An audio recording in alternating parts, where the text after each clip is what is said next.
Insights, o podcast do Bradesco.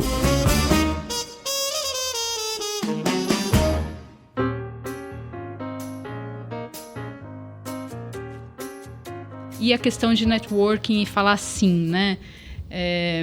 Falar sim é um desafio, né? Falar sim é um desafio por N razões. Algumas são particulares mesmo, outras são pelo excesso de coisas que as mulheres tendem a estar sobrecarregadas, né? Mas muito importante. Vai ter um almoço, vai ter um jantar, fale com as pessoas. A gente tem sempre uma obrigação, né? A mulher, de quando perceber uma situação com outra mulher, se posicionar, principalmente a gente que tem um cargo mais sênior. Não deixar que algumas situações passem despercebido. Então, empoderar quando uma mulher fala e alguém tenta, por exemplo, abafar, empoderar aquela mulher ou apoiá-la naquilo que ela está dizendo, mesmo que às vezes você nem concorde tanto, mas só pelo fato de mostrar para outra pessoa que ela cometeu um erro, que aquilo não foi adequado. Olá, tudo bem? Você ouviu agora alguns dos nossos destaques de hoje, mas tem muito mais. Eu sou a Juliana Maeda e este é o Insights, o seu podcast semanal com ideias que provocam um novo jeito de pensar. Os avanços têm sido relevantes, mas o percurso para a equidade de gênero no mercado financeiro e em posições de liderança ainda é longo. E por isso, hoje estamos aqui com duas diretoras do Bradesco e mulheres que eu admiro muito e que vão compartilhar conosco as visões de mercado, aprendizados e dicas sobre carreira e como avançar no tema da igualdade de gênero. Vamos conversar com a Juliana Lahan, CIO Global do Bradesco. Ju, bem-vinda ao Insights, nosso segundo Insights juntas. Obrigada, Ju. Obrigada pelo convite. Muito legal estar aqui hoje com a Ana, com você. Vai ser muito bacana. Obrigada, Ju. E também está conosco outra veterana de Insights, Ana Rodella, CIO da Bradesco Asset. Ana, bem-vinda ao nosso segundo Insights juntas também. Isso mesmo, Ju. Um prazer estar aqui de novo com vocês para a gente conversar um pouco nesse mês de março. Obrigada, Ana. Meninas, o número de mulheres, segundo um relatório recente da B3, cresceu 7% no último ano e bateu o recorde histórico e quase dobrou nos últimos 4 anos. Mas, mesmo assim, os homens ainda representam 75% dos investidores na Bolsa e as mulheres 25%. Né?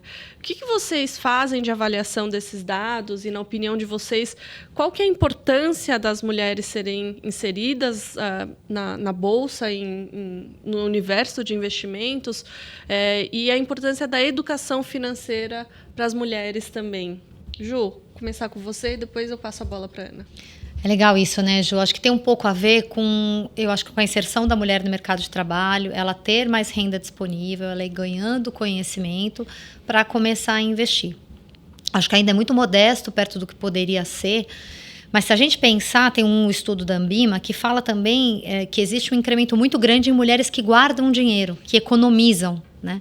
E à medida que a gente vê as mulheres economizarem, com o tempo a gente também vai ver uma demanda maior por investimentos, por ter esse dinheiro guardado pensando no futuro, né? Porque todo mundo já teve um histórico familiar e precisou de uma reserva de emergência que não tinha e tal, e a mulher tende a ser mais cautelosa e cuidadosa nesse sentido. Então, eu acho que a educação financeira ela entra num papel fundamental porque é uma mulher hoje que tem mais renda, tem mais recursos, tem acesso a mais informação, tem mais autonomia e agora não sabe muito bem o que faz. E se a gente for comparar com o homem, não tem melhor ou pior, mas tipicamente os homens têm mais segurança na hora de tomar suas decisões. As mulheres são mais cautelosas. Então, acho que a mulher muito bem informada sobre como fazer a alocação dos seus investimentos, ela acaba tendo mais coragem e acaba entrando cada vez mais nesse mercado. Então, acho que é modesto.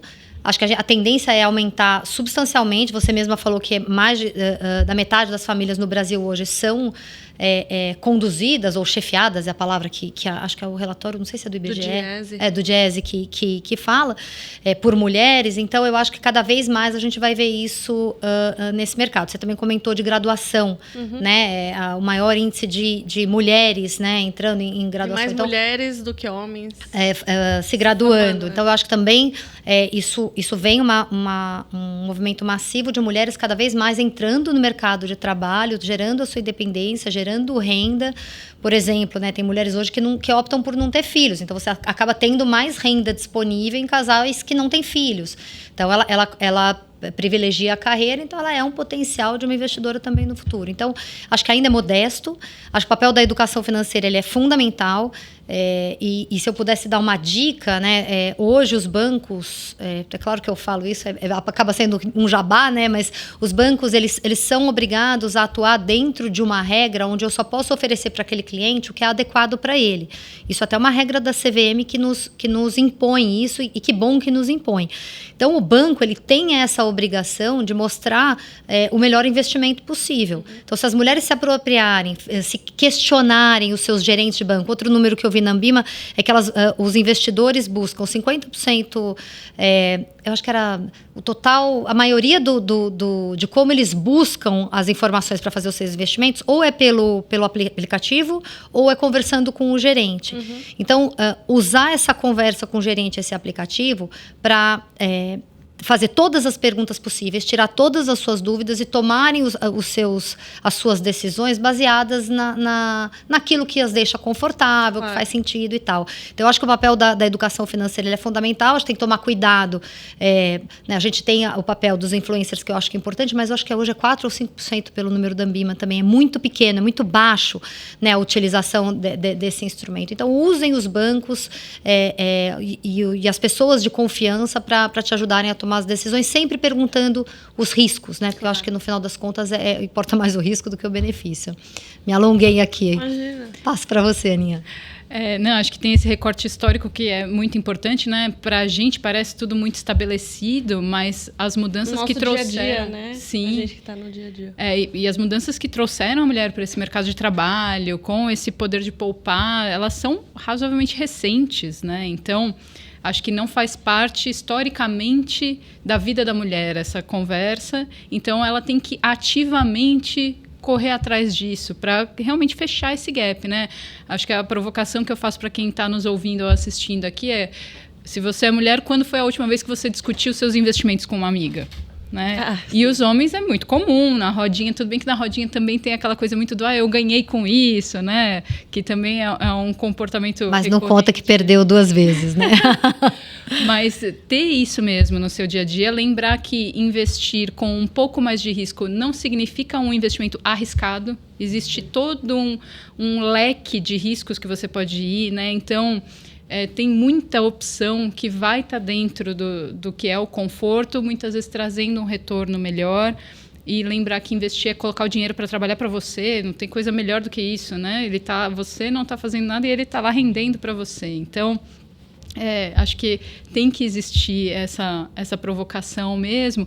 E na linha dos números também estava vendo um relatório, acho que do Bank of America, que falava que só para a América do Norte, se fechar o gap de remuneração entre mulheres e homens, você gera cerca de 3 bilhões de dólares de receita, né? Então, olha quanto recurso, né, nessa linha a mulher vem tendo cada vez mais recurso na mão. Se a gente acredita que esse gap vai fechar a médio e longo prazo, que deveria, né? É mais recurso ainda na mão dessa investidora. Então, é muito importante a formação, sim, desse grupo. E Ju, a gente viu um relatório da Ambima que ele chama Raio-X do Investidor e que fala que as mulheres primordialmente escolhem a poupança como principal instrumento para começar a investir. O que vocês acham que a gente pode fazer para mudar, nós que estamos no mercado financeiro, falando com os clientes, e para incentivar as mulheres para entrarem, se interessarem mais pelo tema? Eu acho que existe um mito que a poupança é o investimento seguro, né? Mas isso não quer dizer que ele é o mais rentável dentro da segurança que ele pode proporcionar, com o mesmo nível de risco, né? Digamos assim. Então, a gente volta aqui para o nosso primeiro aprendizado põe dinheiro na poupança. Eu estou poupando. Então, põe dinheiro no banco, põe dinheiro na poupança, vira automático. Muita gente tem conta poupança, né? E aí o dinheiro vai entrando e vai indo para a conta poupança. Eu acho que existe um grande desconhecimento, como a Ana comentou, da questão de risco. Então, será que está numa poupança e está num CDB de um banco? Qual deles você tem uma maior remuneração correndo o mesmo risco? Será que você adicionar um pouco de risco, você tem um retorno um pouquinho maior, construir um portfólio mais diversificado? Mas por que as mulheres, de uma forma geral, não fazem isso? Porque elas não têm conhecimento. E porque elas são inseguras também, né, com relação a essa tomada de decisão por falta do desconhecimento. E fato é que existe poucos instrumentos de educação financeira, talvez na linguagem que aquela mulher compreenda, e muitas vezes ela também não tem tempo disponível para sentar e estudar. Mas, da mesma forma que a gente acorda, faz uma ginástica, né? Falam que ginástica não pode falar, que agora é treinar, que não pode falar mais ginástica, que é coisa de cringe. Então, não pode falar mais isso.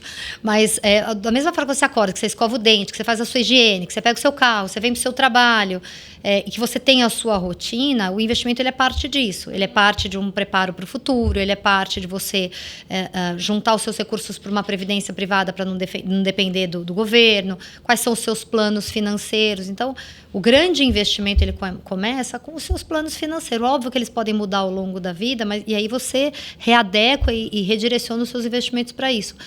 Mas a grande questão é que para que serve esse dinheiro? Ele vai ficar na poupança para quê?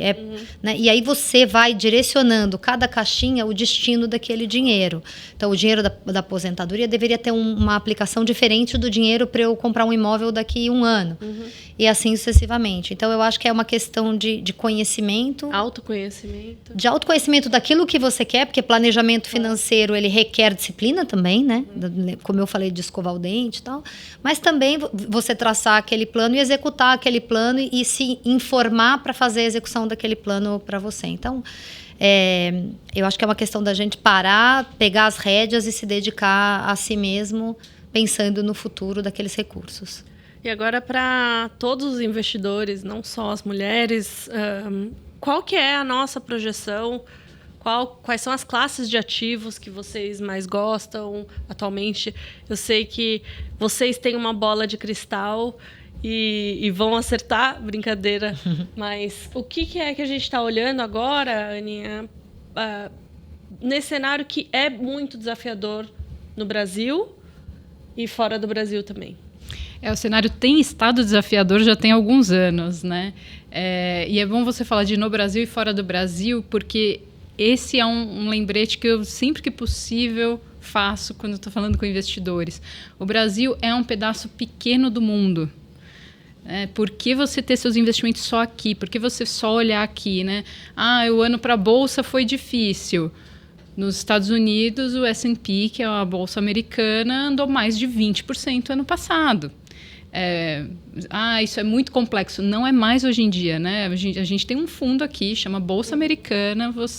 Qualquer investidor público geral, consegue acessar esse fundo. Pronto, você está investido nessa classe, né? Então, tem que ter essa provocação de olhar para fora do Brasil também. Porque a famosa diversificação ajuda muito. Quando a gente vai chegando, por exemplo, perto de momentos de eleição, é natural que o mercado vá ficando mais barulhento, então você está num outro mercado te ajuda também, né? Então, acho que essa é a primeira provocação que eu faço. A segunda, reforçando um ponto que a Ju mencionou, você saber para que é o seu recurso, porque o recurso que você vai usar no curto prazo, ele tem que estar em algo mais seguro mesmo e mais líquido. Com o CDI no nível que está, você tem um investimento pós-fixado nesse momento, vai estar ótimo, né? Você tem uma rentabilidade interessante, é um recurso que não vai oscilar tanto quando você precisar. Então, pode ser um CDB, pode ser, às vezes, um fundo DI, alguma coisa ali de pouca volatilidade indexado ao CDI. Né? Então, essa seria a recomendação. Quando a gente pensa para mais médio e longo prazo, é um fato que, quando a gente olha historicamente o preço dos ativos, os ativos estão pouco valorizados no Brasil, o que significa que eles deveriam rentabilizar bem daqui para frente. Então, quando a gente fala de aplicações ligadas à inflação, por exemplo, estão dando oportunidades de retorno como não se via historicamente há muito tempo nesse país. Só que tem sido um investimento que, no curto prazo, tem chacoalhado bastante. Então, tem que ser um recurso que você não vai precisar no curto prazo e a pessoa ter a confiança, o autoconhecimento de que ela vai estar ok de abrir ali a carteira dela de investimento e, eventualmente, ver um valor negativo, esperando que isso vá corrigir no longo prazo. Né? Então, debêntures incentivadas, inflação, que você combina isso com a isenção de imposto de renda, é uma recomendação que a gente tem dado também. Então, acho que para não estender muito, eu ficaria nesses 3 pontos aí. Eu acho que a gente está super alinhada. Porque assim, o CDI no nível que está, eu acho que ele aceita bastante desaforo, né? Assim como os ativos indexados à inflação também aceitam um desaforo, né? Se a gente for pegar o último momento histórico que essas taxas indexadas à inflação estavam nesses níveis, e você tinha uma quantidade de emissores, você pode investir em ativos indexados à inflação com crédito privado, você pode investir numa estrutura de previdência, você pode investir num título do governo, enfim, tem para todos os gostos e sabores. Então, eu também acho que é uma taxa que aceita bastante desaforo, mas tem essa questão de chacoalhar. A gente fala da Bolsa. Então, para momentos como a gente está vivendo, que são momentos de desaceleração econômica, taxa de juros mais altas, inflação resiliente, né? Quais são as empresas que passam bem por esse cenário? Então, será que eu deveria aqui ficar escolhendo ação ou deveria escolher um gestor que tem uma capacidade de fazer essa seleção para mim? Será que eu devo ficar fora desse mercado? A resposta é não. Então, o segredo de uma boa alocação sempre vai ser a diversificação. Assim como eu falo, né? A diferença entre o remédio e o veneno sempre vai ser a dose. Então, a gente também está com a mão um pouco mais pesada em ativos pós-fixados e ativos indexados à inflação. A gente está com a mão um pouco mais leve em ativos pré-fixados e em bolsa. Isso não quer dizer que a gente não tem alocação, a gente tem sim, desde que a gente faça de uma forma cautelosa, cuidadosa, com gestores ou com empresas que a gente acredita que sejam empresas que vão navegar, que são mais resilientes, que são mais cash calls, que a gente fala, né? Empresas que geram dividendos e são geradoras de caixa, independente aí dos ciclos econômicos. E eu acho que não dá para negligenciar o mercado internacional. A gente soltou um paper, nosso estrategista soltou um paper há um tempo atrás, e ele falou uma coisa muito legal, que o título era Rico em reais, pobres em dólares, né? E não é só pobres em dólares por conta da desvalorização do real. É pobre em dólar porque houve uma inflação muito alta nos Estados Unidos e no resto do mundo, né? Depois da pandemia, aqui não quero ser redundante. Mas foi a primeira vez que a gente teve um baque nos 2 sentidos, né? Na depreciação da moeda e na inflação. Então, a gente tem um call sim de alocação no mercado internacional, seja via portfólio local, seja via portfólio internacional. Uma conta internacional, né? Porque a gente entende que ele é descorrelacionado com o portfólio local e ele acaba causando uma proteção, né? Se você pegar nos últimos, 10, um pouco mais anos, em que a gente teve um mercado de juros com taxa baixa nos Estados Unidos e pegar um portfólio 60-40 lá fora, mais focado, acho que com 60-40 mesmo. 60 ações globais, né, com o peso dos índices e 40 em renda fixa. Mais a variação cambial, isso mais que bateu o CDI. Então, mas não tem renda, lá fora não tem rentabilidade. Tem. Além de ter a proteção cambial, tem também rentabilidade. Então, não dá um portfólio no longo prazo balanceado lá fora, e não é o 60-40, mas um portfólio balanceado lá fora, no longo prazo, deveria dar entre dólar mais 6, dependendo do nível de risco que você quer colocar. Então, não é desprezível também. Não. Então, enfim, me alonguei aqui, mas eu acho que a questão as nossas predileções são os ativos internacionais, o CDI e a inflação, mas a gente não negligencia as outras classes, inclusive os fundos multimercados, que passaram por um momento difícil, mas a gente acredita na força deles de se recuperar ao longo do tempo e de recuperar, eventualmente, as performances que não ficaram para trás. E se você for ver também, não é nada assim, deu menos tanto. Não, deu 50% de CDI num ano. Então, assim, não é um grande problema também. Então, ter um pouquinho de cada... dos ovos em cada uma das cestas, visando os seus objetivos para cada um desses recursos, eu acho que sempre vai ser a estratégia mais acertada. E com certeza, vocês já passaram por muitos desafios, já ralaram muito também. E minha pergunta para vocês tem 2 partes. Quais foram esses principais desafios que vocês passaram e como é que vocês enfrentaram eles por toda essa carreira de vocês? Olha, Ju, olhando para trás, eu sinto que o meu maior desafio foi me considerar apta para alguns movimentos, principalmente de ascensão de carreira, né? Então, acho que nisso leio muito sobre o que segura as mulheres no mercado de trabalho e eu me identifico muito com essa parte de achava que não tinha, às vezes, o conhecimento técnico necessário, achava que ainda não tinha tempo de carreira suficiente. E muitas vezes eu precisei ouvir de alguma fonte externa uma validação para falar, vai lá, você tem tudo a ver com essa vaga, antes de ir fazer esse movimento, né? Então, por mais que quando eu me tornei head da mesa de gestão de crédito, foi um pedido meu, ativo, né? Eu realmente entrei na sala da diretoria e falei, eu quero essa vaga. Aí foi lá e arrebentou. E virou CIO. Mas não era natural para mim. Eu fiz isso depois de ver passar 6 meses uma busca por uma pessoa para essa vaga. Né? Sério? Então, por que eu não fui antes? Né? Quando eu olho para trás, eu acho que um ponto eu me segurei muitas vezes em que eu não precisava. Né? A sorte é que eu fui aprendendo com isso ao longo do caminho. Né? Quando eu enxergava já esse caminho de CIO para mim, eu me posicionei muito antes. Né? Foi algo que eu aprendi olhando para trás. Então, mas eu acho que esse foi o meu maior desafio. E quando eu penso conselhos, né, que eu daria ou algum tipo de dica, eu acho que você tem que ter opinião e expressar a sua opinião. É assim que você é visto dentro da empresa. Então, aquela ideia que existe de a pessoa que abre a boca numa reunião para falar qualquer bobagem, ela é notada, isso não é verdade. Né? Ela pode ser notada, mas ela não vai ser notada por uma boa razão. Não, assim... não achem que é esse tipo de posição que impulsiona a carreira de alguém. Você tem que estar embasado e aí ter uma opinião e manifestar a sua opinião. E a forma mais clara que você conseguir manifestar a sua opinião, melhor. Né? Então, essa seria uma dica importante que eu acho que faz bastante diferença, porque dentro de uma empresa com centenas de pessoas... às vezes é difícil para os líderes reconhecerem quem são as pessoas para darem próximos movimentos. Se você também não se manifesta em situação nenhuma, é mais difícil mesmo de ver. É uma questão prática até, né? Claro. Então, acho que essa é uma dica que eu daria, e esse acho que é um ponto que já sempre foi mais fácil para mim, né? Acho que por ter uma carreira toda de análise, então essa história de entender a fundo um negócio e formar uma opinião sempre Precisar foi... ter opinião, né? Exatamente, sempre foi parte do meu dia a dia, desde que eu era estagiária em banco em 2006, né? Então... acho que essa foi uma parte que foi mais fácil para mim, mas que eu vejo como muito importante. Olha, Ju, eu acho que eu tive muitos desafios diferentes ao longo da vida, mas colocando aqui.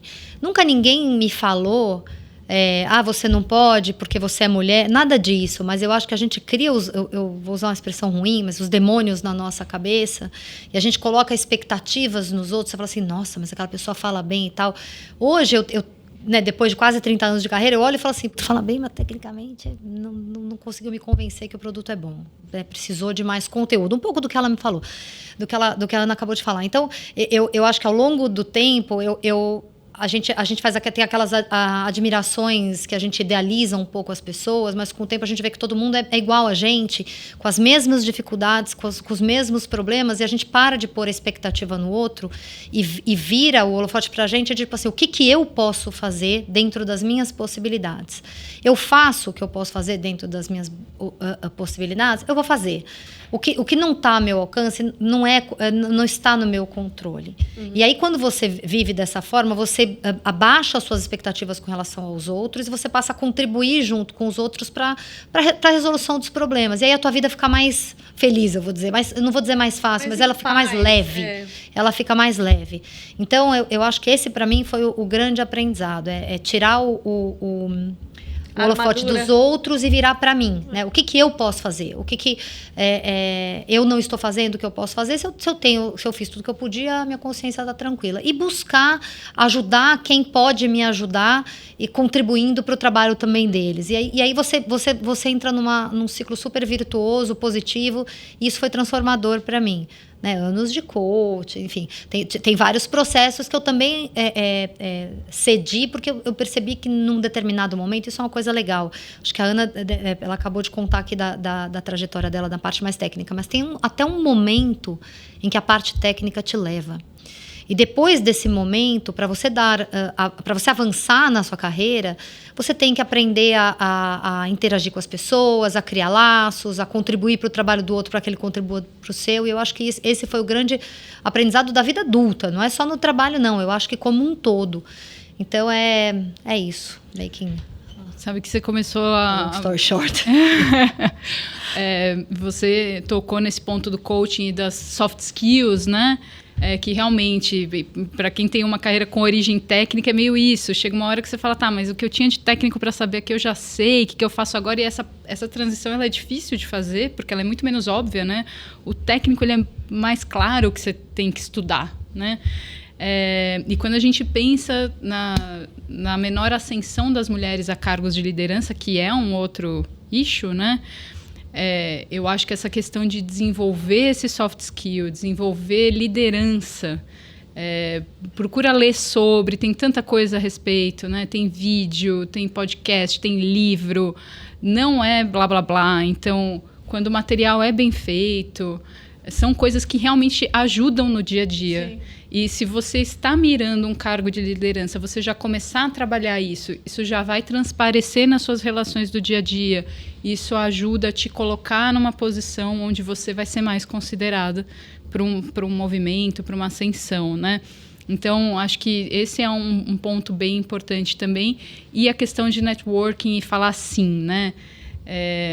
Falar sim é um desafio, né? Falar sim é um desafio por N razões. Algumas são particulares mesmo, outras são pelo excesso de coisas que as mulheres tendem a estar sobrecarregadas, né? Mas muito importante. Vai ter um almoço, vai ter um jantar, fale com as pessoas. Num ambiente onde a gente está, que é majoritariamente masculino, existe o viés de afinidade. Então, é natural que os homens vão chamar homens para um happy hour ou para um almoço.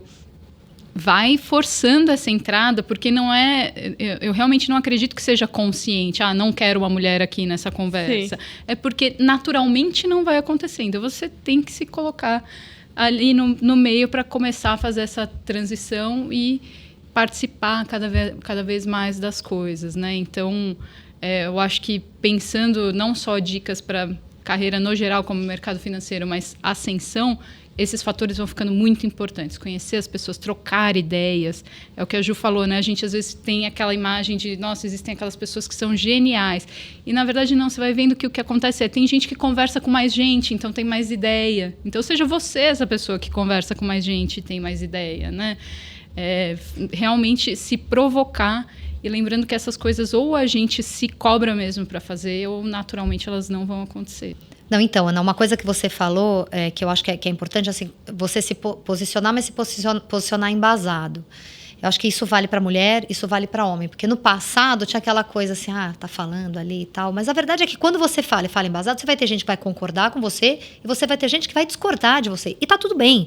A gente também, acho que isso também foi uma lição para mim. Você tem que domar o seu ego para compreender que nem todo mundo pensa como você. E também tá tudo bem. E que às vezes você ser contrariada numa reunião é um presente. Porque aquela pessoa tá te dando um feedback na lata e tá te dando a chance de repensar na próxima vez que você for trazer alguma coisa.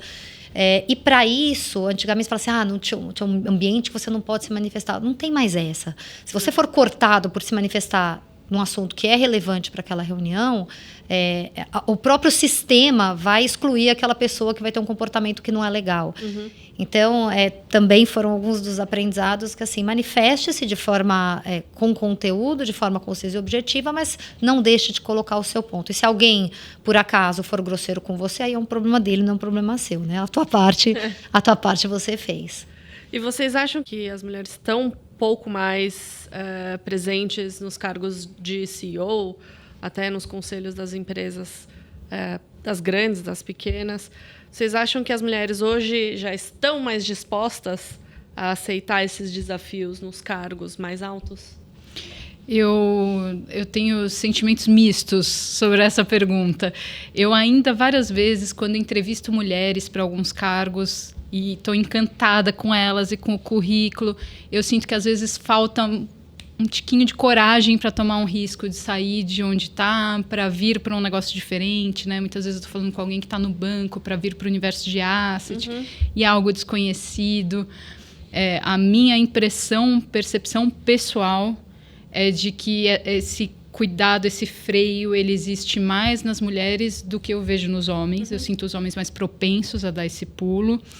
É a tal da síndrome da impostora, né? Então... E é muito decepcionante, porque você procura a pessoa, você acha o currículo, você encontrou a pessoa, você quer dizer para ela tudo que tem de maravilhoso nesse universo. É uma transição que eu mesma fiz. Eu trabalhei em banco e depois vim para a Asset. Foi uma das melhores escolhas que eu fiz na vida. E você não consegue, você fica muito frustrado de ver, acho que era um salto que a pessoa podia dar e ela não deu, né? Então, eu sinto que tem isso, mas, por outro lado, conversando principalmente com as mulheres mais jovens da empresa, eu sinto que todas as discussões que existem sobre esse tema, elas têm uma função, elas realmente colocam essa pulga atrás da orelha e estão ajudando a tirar essa percepção negativa da ideia da ambição. Né? Porque, por muito tempo, para o homem, a ambição era uma coisa boa e para a mulher, a ambição era aquele negócio que concorria com a sua família. Né? Então, para a mulher era muito ruim ser ambiciosa. Como assim? Você está deixando em segundo plano a sua família? E eu acho que a gente está conseguindo quebrar isso. Né? Então, eu acho que as mulheres, principalmente as mais jovens, estão abraçando essa ideia do vou ser profissional bem-sucedida sim, vou fazer todas as outras coisas e vai dar tudo certo. Exatamente. Então, eu acho que existe esse lado positivo de toda essa discussão. E também, se eu puder martelar uma ideia, te desvincula essa história de que ambição é uma coisa ruim. Ambição não é ruim, né? Ambição cega é um negócio ruim, né? Acho que a ganância, né? A ganância, palavra, né? Exatamente. É o poder pelo poder, né? Esse tipo de coisa, ok. Agora, ambição de você almejar um crescimento profissional saudável dentro de uma vida que vai ter que encontrar outros equilíbrios, sim. Não vai ser simples, mas isso, muito saudável, tem que ter mesmo, né? E acho que isso eu já vejo acontecer mais. E não vai ser simples, independente do cargo que você tiver, né? Eu acho que essa é a grande questão. Independente do cargo que você... Não tem aquele negócio do difícil, né? Ter filho é difícil, não ter difícil. Casar é difícil, não casar é difícil. Então, assim, escolha o seu difícil, né? Difícil tudo vai ser. A questão é, a cada fase da vida e da carreira, são problemas diferentes e questões diferentes. Mas, ao mesmo tempo, são propósitos diferentes. Então, eu acho que é muito difícil, não é fácil falar assim... Eu mesma, hoje, minha liderança é majoritariamente masculina, mas o meu time hoje é um time bastante diverso. Se você pegar, por exemplo, a liderança do Private, a maioria é feminina. E você vai falar assim, você se orgulha de um, você se orgulha de outro. Eu me orgulho de ter pessoas competentes no time e eu gostaria que todos tivessem oportunidades iguais e que todos agarrassem da mesma forma. Eu tive uma situação, uma vez, de uma moça que chegou a dar um fechado e acabou desistindo, não sei se por medo, insegurança, por N motivos. E aí a gente se questiona, fala, poxa, ela teria uma oportunidade enorme aqui, e era uma época que eu queria contratar mais mulher. Então, assim, eu não acho que é trivial, eu não acho que é fácil. Eu só acho que cada fase vai ter o seu difícil, assim como vão ter coisas maravilhosas de se encontrar, e eu acho que é nisso que a gente tem que se apegar, né? Toda escolha é uma renúncia. Sim. E toda renúncia, você tem... eu costumo dizer o luto, né, daquilo que você perde, e as borboletas da barriga por aquilo que vem. Que as borboletas sempre sejam maiores do que o luto. E que você possa curtir aquilo que tá por vir e abraçar. Então, por exemplo, hoje vou falar um pouco do meu trabalho. Liderar pessoas é um trabalho de propósito. Né? Um trabalho em que você tem famílias por trás, pessoas envolvidas, sonhos pessoais envolvidos. Então, é um trabalho de muita responsabilidade. Então, uma coisa é você chegar num lugar, e aqui, sem querer fazer apologia para um lado ou para o outro, mas tipicamente as mulheres líderes, elas têm um acolhimento de cuidado, menos preocupação com o poder e mais preocupação com o legado. O que ela vai deixar, o que ela vai construir, como é que ela muda a vida daquela pessoa, como é que ela evolui aquela pessoa na carreira dela, o que aquela pessoa quer, ela quer ser especialista. Então, eu acho que assim, se eu pudesse, né, ajudar a aumentar essa ambição positiva das mulheres almejarem cargos maiores, eu acho que são maneiras de você realmente ressignificar os negócios, de trazer um olhar mais humano, mas ao mesmo tempo produtivo, focado no negócio, mas que as coisas aconteçam de uma forma diferente do que o histórico, né? Então, eu acho que tem uma questão nessa linha também, né? De encontrar o seu propósito em cada posição que você tiver. Mas não é uma conversa fácil. Não, eu estou filosofando aqui, mas não é uma conversa fácil, porque tem renúncias. Claro. Né? Uma outra coisa, assim, né? Você quer ter uma carreira? Pois bem, você quer ter uma carreira e ter uma família? Ah, não é possível. Né? Qual vai ser a constituição da família? Uma vez eu estava almoçando com uma pessoa do Master e falou assim, quando eu fui casar, eu escolhi uma pessoa que tinha os mesmos valores que eu, que gostava de trabalhar, que tinha uma carreira junto como eu. Então, buscou uma pessoa que tinha um alinhamento e que juntos eles iam construir uma história. E aí um vai suportando o outro. Então, se eu pudesse dar um recado para as mulheres, também escolham os seus parceiros de forma com que eles te suportem, né? Para brilhar junto com você e te suportarem e dividirem as tarefas, porque filho é dos dois, né? Não é de um só. Casa é dos dois, não é de um só. Louça é dos dois, não é de um só. Comida no supermercado também. Então, mas brincadeiras à parte, eu acho que a partir do momento que você tem um equilíbrio de uma forma geral, esse caminho vai ficando mais suave. Não vou dizer que ele é tranquilo, mas ele vai ficando mais suave de se viver, né?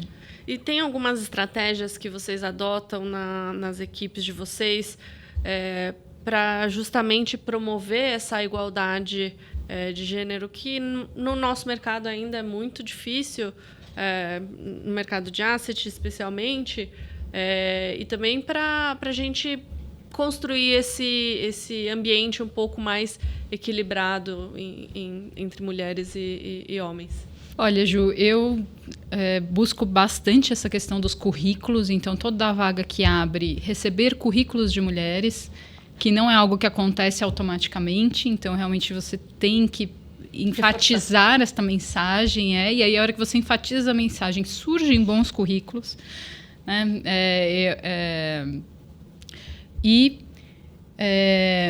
Acho que como líder, eu estou hoje numa posição onde eu consigo usar disso para buscar avaliações mais padronizadas entre todas as pessoas da empresa.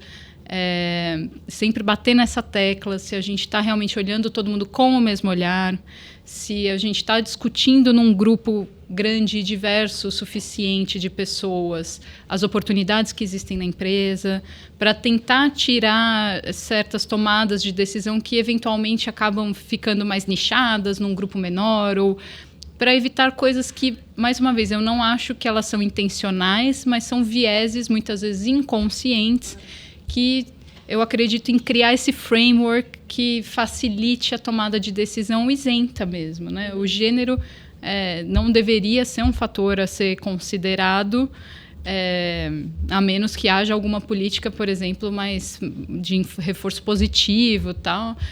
Mas tirando isso, você não deveria nem levar em consideração essa informação na decisão, né? Então, eu acho que hoje esses são os dois principais pontos que eu vejo da minha parte.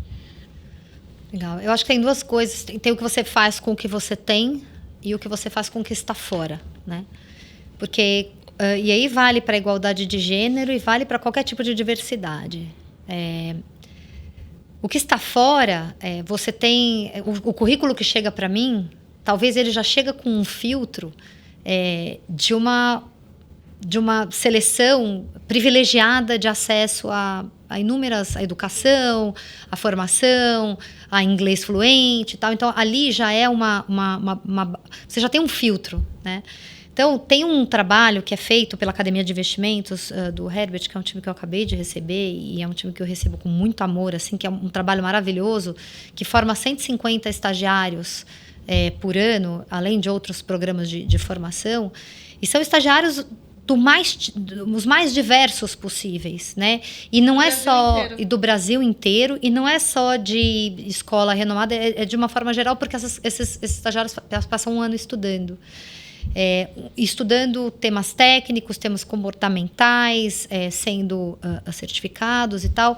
Então, eu acho que ali é um movimento maravilhoso, que eu acho que é até pouco divulgado, de formação de pessoas, mas, ao mesmo tempo, igualando as oportunidades, trazendo todo mundo para as mesmas oportunidades. Né? Você acaba com os gaps do passado e traz todo mundo para o mesmo nível de oportunidade. Então, isso é o que essa academia faz, eu acho maravilhoso e tenho um orgulho enorme de receber esse time. E dentro do time, a gente faz um processo de formação muito forte. Então, com quem está lá, né, e a gente tem mulheres, homens, estagiários e tal, a gente faz um processo de formação muito grande, então central de dúvida, de formação. Tem um problema com o cliente, divide com todo mundo, como é que você resolveu, qual que é a questão regulatória. Então, a gente faz um processo de formação acadêmica, muito forte também. Em um trabalho individual, por exemplo, com as mulheres. Então, assim, a gente tem... As mulheres voltam de licença maternidade, né? Essa mulher tem que ser acolhida. Ela tem que ser... você tem que conversar com ela, né? Inserir ela de volta. Porque a gente, quando volta de licença maternidade, a gente volta diferente do que a gente foi. Eu brinco, eu falo... Uma pergunta que você faz para uma mulher que tem uma criança de 1 ano, você fala assim, qual que é a tua música preferida? Ela não sabe. E assim, todas, você pode perguntar para todas, elas não sabem. Então, acho que eu dentro das minhas possibilidades, fazer esse trabalho de acolhimento para essas mulheres que vêm, que voltam, né, de licença maternidade, eu acho que isso é super importante, tratando da equidade de gênero aqui.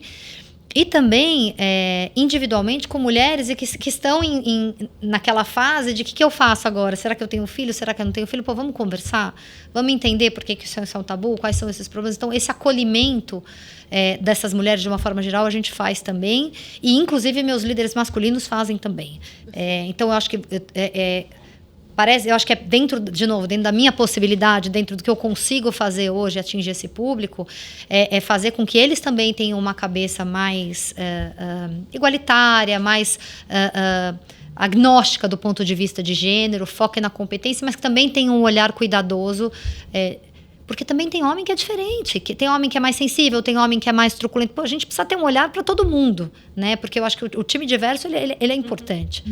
Então, senão a gente teria um bando de minions, né? E acho que ninguém quer isso para uma equipe. Então, são um poucos das iniciativas que a gente tem. Também, né? A palavra diversidade de investimentos. Exatamente. E a gente também tem, eu acho que uma coisa que é muito importante é você dar voz. A Ana falou desse negócio do colegiado, de trazer todo mundo para a conversa. Isso é uma coisa que fez muita diferença no nosso time. Por quê? Porque as pessoas se sentem num ambiente seguro para se posicionar. Acertar, errar, levar uma crítica e tal, e que está tudo bem. Então, isso forma também profissionais mais resilientes e mais fortes. Eu acho que e mais completos. Meninas, essa é a minha última pergunta sobre o tema, eu prometo, mas talvez ela seja mais difícil, mais filosófica, porque eu peguei um dado que eu só não lembrava exatamente do ano, mas é um dado que eu tinha ouvido em um evento, que em 1962 as mulheres foram autorizadas pelo governo, há um pouco mais de 60 anos, a terem direito de terem o seu próprio CPF. CPF! E no mesmo ano, elas foram permitidas de abrirem suas contas bancárias sem autorização do pai ou do marido. Menos de 60 anos, ou um pouco mais de 60 anos. Quais são os desafios, a partir daqui, que vocês acham que a gente tem que enfrentar? Como enfrentar esses desafios para ter mais mulheres no mercado de trabalho, em posições de liderança? Não só no mercado de trabalho, na sociedade como um todo. Eu falei que essa pergunta ia ser difícil e bem filosófica. Eu, como pessoa de histórico técnico, aquilo. Não é minha especialidade o tema, vou dar a minha percepção pessoal, né? Eu acho que tem muito a questão da mulher ser sobrecarregada, né? Isso a gente sabe, a pessoa sobrecarregada, ela não tem aquele ócio criativo, ela entra ali no modo sobrevivência e fica difícil sair do mais do mesmo e pensar nela. E isso passa muito pelo que a Ju falou, buscar um entorno de pessoas que realmente te apoiem e te suporte, né? Então, as pessoas que estão com você, elas falam que você é muito boa, que você pode.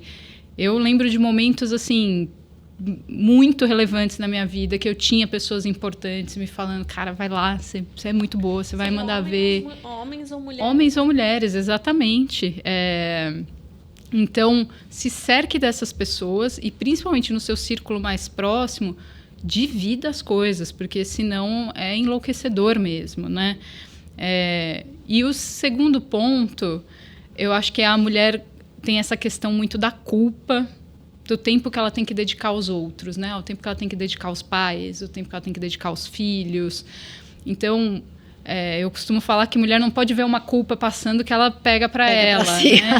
Seja o que for, assim, às vezes é um negócio completamente aleatório e a gente fica pegando pra gente. Então, eu desejo para as mulheres que a gente consiga se livrar um pouco dessa culpa maluca que a gente sente de tudo, porque aí você tem um pouco mais de liberdade para tomar as decisões que muitas vezes são as que você verdadeiramente quer tomar, né?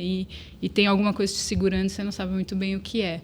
Então, a minha resposta para essa pergunta meio filosófica é um pouco essa, uma coisa mais interna e essa coisa mais externa que eu acho que realmente é uma obrigação como sociedade a gente dividir esse fardo que se tinha como algo que é exclusivo da mulher ou que é uma responsabilidade primariamente da mulher e depois de um outro, né? Inclusive a questão mental, né? A história do homem que faz tudo que a mulher pede, ele está fazendo alguma coisa, mas ele não está fazendo uma parte muito importante que é tirar esta preocupação da cabeça da mulher, né? Então, vamos lá, somos seres independentes. A lista invisível, né? A lista invisível de afazeres. Exatamente, essa daí ela realmente gera esse burnout, né? Então, esse é um ponto que tem me incomodado muito e que eu tenho ficado bem chata, inclusive, com as pessoas mais próximas, assim, de fazer essa provocação, né? Então, acho que é bem importante isso. Quanto mais jovem você é, mais fácil de você escolher uma rota nesse caminho que te dê esse espaço. Às vezes, para a gente que já está um pouco mais velha, é um pouco mais de porrada mesmo, né? Mas tem que abrir esse caminho mesmo. Acho que quando a gente é muito jovem, a gente não... Se a gente não ouve isso de alguém que está lá na frente vivendo aquilo, né? Você não pensa que vai ser relevante. É um bom ponto. Eu acho que assim, veja bem, né? Olha os dados que você trouxe. 60 anos para ter CPF, conta corrente, é isso? Há 60 CPF, anos. CPF. Então, a culpa é de quem? Né? A culpa não é de ninguém. Eu acho que é uma evolução cultural e se a gente ficar tentando buscar culpado, a gente arranca os cabelos e não resolve absolutamente nada. E eu falo que a raiva fica com quem sente, né? Quem tem que receber, não recebe. Então tira a raiva de você. O que eu acho... A gente tem muito essa questão às vezes, insegurança. Pô, será que eu vou? Será que eu não vou e tal? Então, quem é o teu grupo, o teu núcleo duro de pessoas que você confia? Né?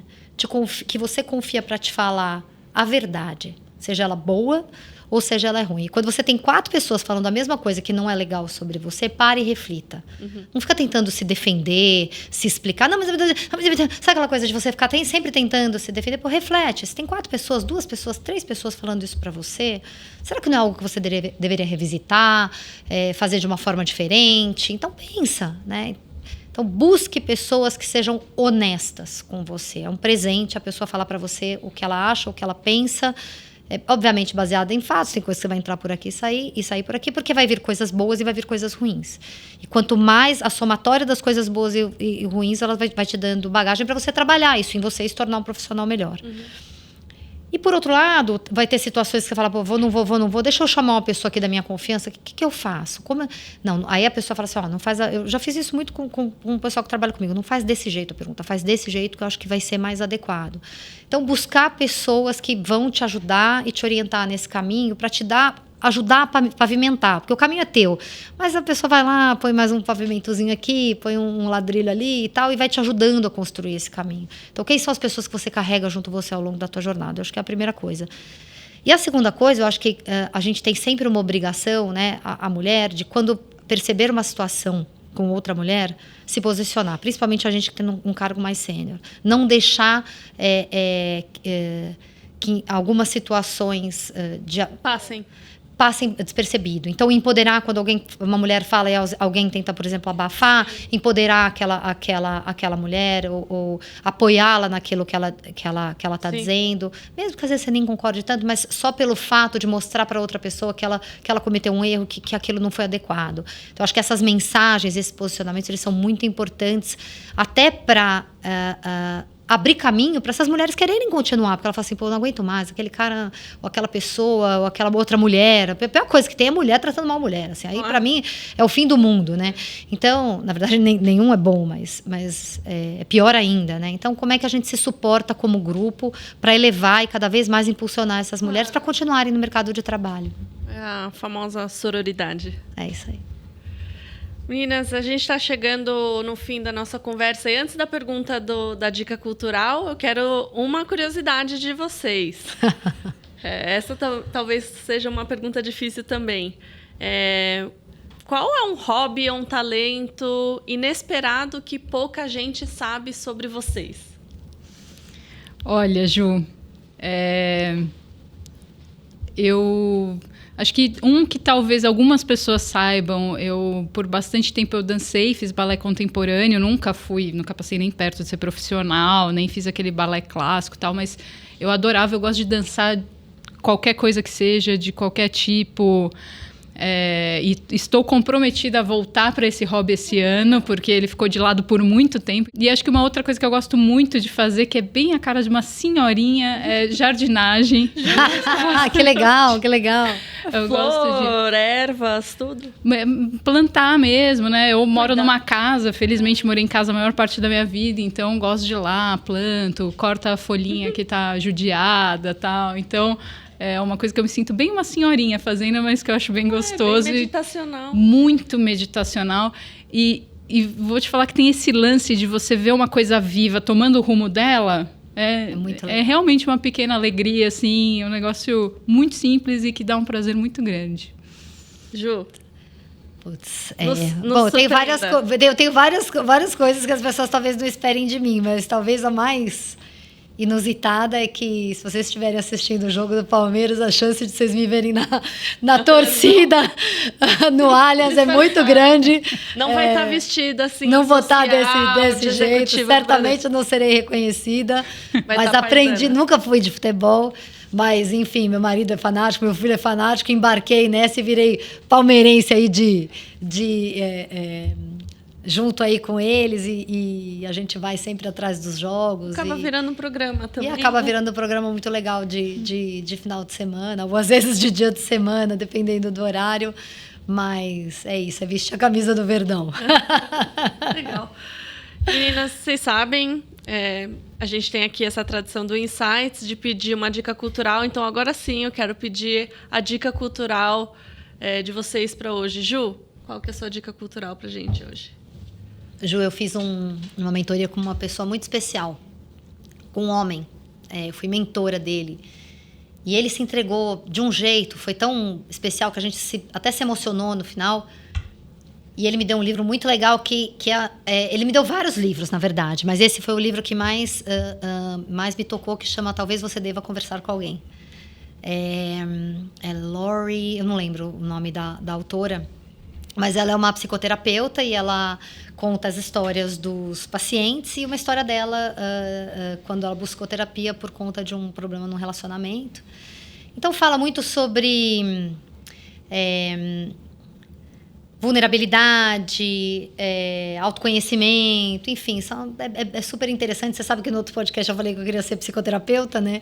Então, ele foi um super fit, foi muito legal e foi uma jornada muito legal com ele nesse processo de mentoria e isso foi um presente. Então, fica aí essa dica que eu acho muito bacana. Talvez você deva conversar com alguém. Muito bom. Ana? A minha recomendação também é um livro, fiquei curiosa desse aí da Ju, já vou anotar porque também adoro o tema. Chama A Ridícula Ideia de Nunca Mais Te Ver. A autora chama Rosa Monteiro. É um livro que é sobre luto, mas que ele vai tratando... Ela encontra um diário de uma cientista, então ele se torna um livro entremeado dessa questão do luto, uma coisa muito pessoal dela, com a trajetória de uma mulher que quebrou muitos padrões na época que ela estava. Então, tem essa temática do feminismo super presente, mas de um jeito tão agradável de ler. Não é um negócio de discurso, assim, uma coisa, né?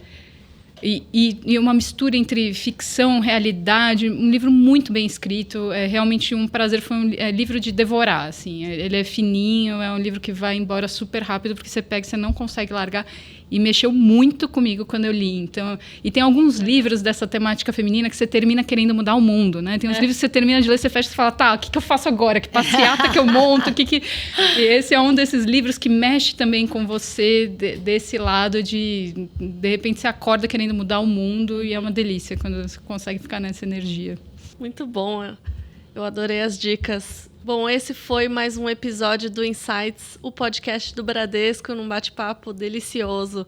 E eu tive o prazer de conversar com duas CIOs aqui, Juliana Lahan, CIO Global do Bradesco. Ju, minha xará, muito obrigada. Obrigada, Ju. E também agradeço a Ana Rodella, minha colega e CIO da Bradesco Asset. Ana, obrigada por mais um episódio juntas. Eu que agradeço o convite e a oportunidade dessa conversa aqui. E você que nos acompanha já sabe, o Insights está nas principais plataformas de áudio, vídeo e também no Instagram, no perfil podcast.insights. Siga a gente, ative o sininho para receber o aviso de novos programas e fique por dentro das gravações, dos bastidores e muito mais. Até! Tchau!